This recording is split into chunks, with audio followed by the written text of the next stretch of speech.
میں وہ بالکل ٹھیک. اچھا واقعہ ہرا کیوں ہوا تھا؟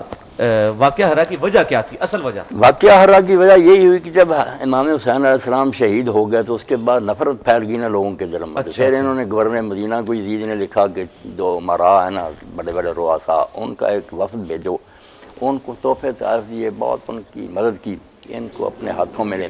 مگر انہوں نے جب کرتوت اس کے دیکھے نا تو واپس آئے اور لوگ پھر مسجد میں جمع ہوئے کہ رپورٹ دو. انہوں نے کہا بس اگر تم پتھروں کی بارش سے بچنا چاہتے ہو تو اس طرح پگڑیاں اتار کر پھینک دی کہ جیسے ہم نے اس کی بیعت پھینک دی ہے.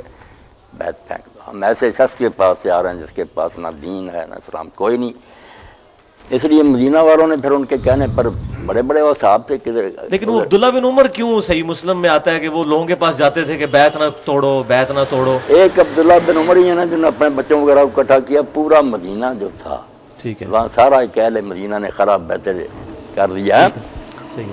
اچھا عبداللہ بن زبیر رضی اللہ ان تعالیٰ کا اب عبداللہ بن عمر رضی اللہ کو دیکھیں نا کمزوری سمجھ لیں کہ علی رضی اللہ کی بیعت نہیں کی. ہاں یہ بھی پوچھنا تھا کیوں نہیں کی؟ بعد میں معاویہ کی کر لی، پھر یزید کی بھی کر لی، پھر عبد الملک کو بھی خط لکھ دیا کہ میں آپ کی ہاں وہ بیعت بخاری میں کرتا ہوں. موجود ہے.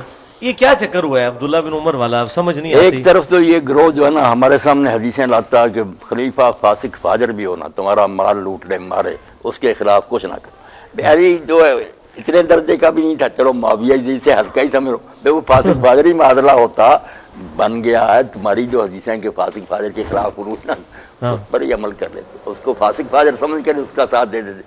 معادلہ کچھ نہیں کیا، کمزور کیا.